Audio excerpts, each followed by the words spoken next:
The stock market is still a very underrated place to put your money. This is actually a good thing, believe it or not, because given enough time, something called compound interest will take effect and will skyrocket your returns. However, it can be extremely chaotic to start because there's so many moving pieces and there's so much conflicting information online. That is why in this video, I'm going to give you the ultimate blueprint, 7 easy steps to start investing in the stock market, even if you have little money. All of this information I've gathered from my personal experience, from books that I read, to videos that I watched, to courses I took. And that way, with this information, you don't have to do that. To start, the first thing you'll want to do is open a brokerage account. That'll be step number 1. So if you're an absolute beginner, what is a brokerage account? So this is an account that will allow you to buy into the market and an account that can hold your assets.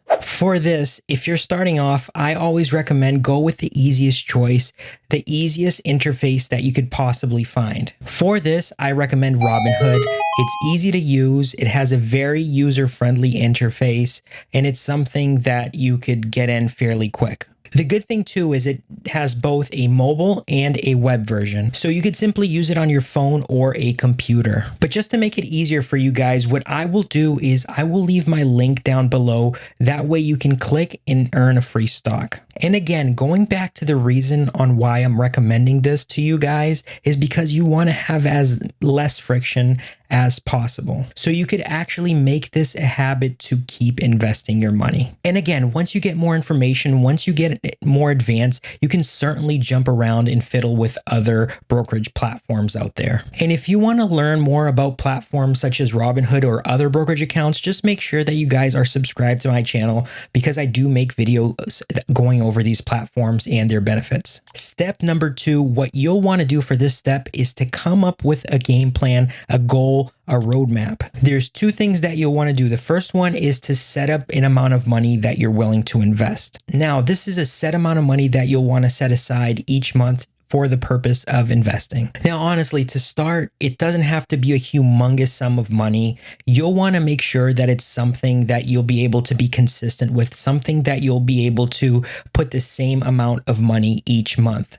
I mean, some months you could put more money, but this is an amount of money that you could say, okay, if, it's an amount of money that won't affect me or take away from my living expenses. So let's keep this simple. Let's say you're able to set aside $20 to invest each month. So with this, you'll want to make sure that you could stick with this for a long time. And by long time, I mean forever. Make sure this is something that works for you financially. Obviously, the more, the merrier. But the name of the game is consistency. Now, the rule of thumb is invest anywhere from 10 to 20% of your paycheck. Again, the more the merrier, but if you could only set aside 1%, that's totally fine as well. Now, the second thing that you'll want to do is to come up with a strategy for investing your money. Are you going to invest for retirement? Are you investing for ongoing dividends? That way, one day you could replace your salary with it? Or are you just investing to become unbelievably wealthy beyond your wildest imagination? Or do you just want to dip your toes into day trading and gamble away all your money? But I didn't really say that, did I? These are all things that you'll have to think about before investing. Now, if you were to ask me what my personal advice is or what I do, I personally invest in a combination of both growth and dividend stocks for the long term. I want to receive dividends, but I also want my investments to grow. I want my money to work for me. If you want me to talk more about strategy, investment strategy, make sure to leave me a comment down below. Now, I do have to leave an asterisk here. I am not a financial advisor, so I highly recommend to seek out the help of a professional, but all of this comes from my personal experience and what I've done over these years. Also, for you that are new here, I totally forgot to introduce myself. I'm Thiago, by the way. I know I mentioned day trading, but one thing I want to caution you is that day trading is extremely risky.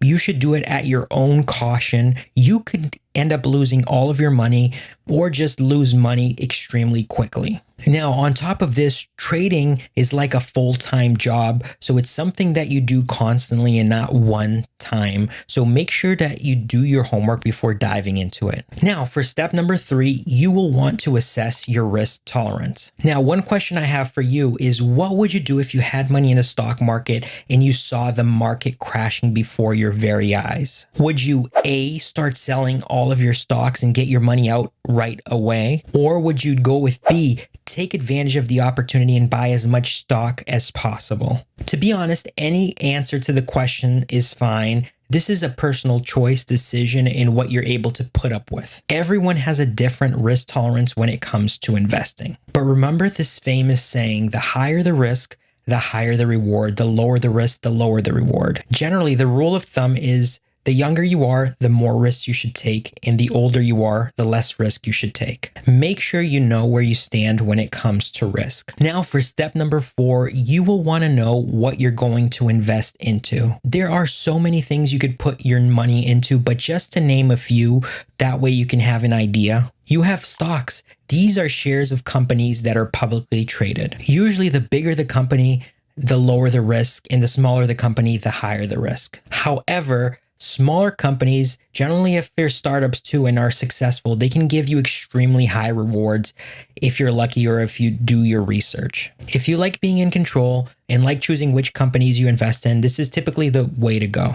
Now, you'll probably end up being a little bit more involved and you'll end up monitoring your assets a little bit more. Generally, this is how it works for single stock assets. Now, there are also ETFs, which are exchange traded funds. These are a group of stocks that are professionally put together into a fund. And by investing into these funds, you are typically owning a little piece of all of the companies that are involved in them. Typically, this is a safer choice. Given enough time, these funds go up in value and they give you a safer return. Typically, these are a little bit less maintenance and can be a little bit less hands-on. To give you an example of these funds, if you've ever heard of the S&P 500, this is a group of funds that monitors the top 500 largest companies in the United States. So think about it. What are the chances that all of these companies will go to poop? Now, it could happen, but chances are that with enough time, most of them will go up and you will make a return. Now, if you have a little bit less risk tolerance, this is a great place to put your money into. Now, you could also invest in bonds, gold, silver, crypto. These are just a few of the many vehicles you could put your money into. When starting though, I do recommend investing in either stocks or ETFs because these are easier to learn. As you invest and learn, you could certainly move on and try to experiment with different vehicles. Step number 5 is me teaching you guys 3 crucial concepts of investing. The first is diversification. Have you ever heard of the saying, don't put your eggs all in one basket? Well, the same goes for investing in stocks. You will want to make sure you're investing in multiple stocks and ETFs. That way you could hedge your position against anything that could potentially happen. Warren Buffett recommends to invest in about 10 to 15 stocks at once. You won't want to go over this because generally it's typically hard to keep track of all of these companies, what they're doing. The more companies you invest into, the more research and more time that it's going to be required for you if you actually want to know what's happening with your investments. The second concept I'm going to teach you is dollar cost averaging. This is the act of setting up a budget, like I talked to you in the beginning, of a certain amount of money that no matter what happens, you will invest that money every month. Let's just say you set aside $20 and you're going to invest that $20 into the market the first of every month. By doing this, you'll guarantee that you won't try to buy during specific times. You will have some good times and you will have some bad times. But there is also a very important saying, time in the market is better than timing the market. The last concept and the most important concept is compounding. What if I were to tell you, I'm going to give you a penny and double it every day? At some point, you would have over $1 million, $1 billion, even $1 trillion. Now, I know I might be exaggerating a little bit. It might not happen fast, but given enough time, that money that you invested will start working for you. That is why, regardless of the amount of money that you invest, given enough time, enough discipline, you will see big changes. Compounding is the most important step. Some brokerages and apps even allow you to automate your investment. Now, to truly show you the power of compounding, let me tell you a little story about an investor just to give you some motivation. By the way, you can definitely feel free to skip this part of the video if you just want some insights. But seriously, watch it through because I need that time here. Now, to paint a picture in your head of what investments can look like, in New York, there was a man in his 40s that worked as a valet driver. Rumor has it he never made more than $29,000 a year working that position. This man lived under his means, so he was able to put away a tiny portion of his money into the bank. But honestly, that tiny amount wasn't really doing anything for him. It just happened that people that parked their cars with this guy worked on Wall Street. And finally, this man mustered up enough courage to ask these men dressed in suit, what should he do with his money? Now, because this man was extremely nice and did a great service for them, they gladly shared some of their secrets and advice with him. The man was eager, and when he got this advice, he immediately put it into action. He opened up a brokerage account and immediately started investing. Every time he learned something new, he would update his strategy. However, he was always consistent with his money. In the end, the man worked a total of 30 years and retired with a whopping $69 million in his bank account. You heard that right, $69 million. Wowzers. So if you have little money and can only set aside a certain amount of money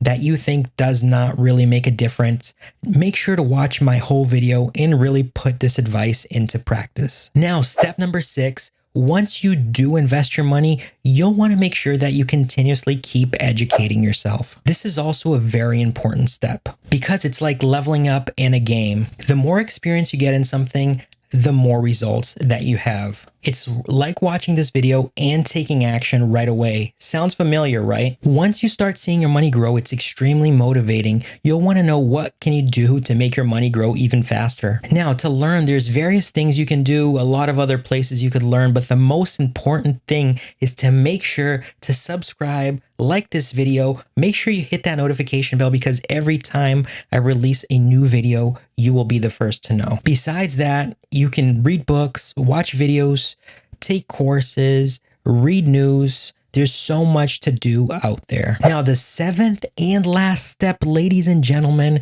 is to monitor your portfolio as you go. I would say to do this at least once a month. Now, one thing that you'll want to avoid doing, unless you're an extreme stock nerd like me, is to monitor your portfolio on a monthly basis. Now, a good reason to monitor your portfolio is if you learn some information about a particular company to invest in, a stock, an ETF, or if you're invested in something and heard some news about a company going down, then you might want to adjust your position or take some sort of action. Now, I rebalance my portfolio maybe once to twice a year. I'm not any investment professional, but this is all my personal advice. Again, it all comes from my personal experience. But now, just to summarize all of these 7 steps of investing in the stock market: open a brokerage account, establish a goal and game plan, assess your risk tolerance, choose what you're going to invest in. Remember the 3 important concepts of investing. Make sure you're learning continuously and monitor and adjust your portfolio as you go. Now, I hope with all of this information, you're ready and excited to start investing in the stock market. But now I want to know from you watching, did you start investing yet? Are you going to start investing? Is there still something you're not sure about? Is there anything you need help with? If so, make sure to leave me a comment down in the comment section below. Now, if you guys are ready to open your brokerage accounts, make sure you watch this video of me explaining the Robinhood investment platform.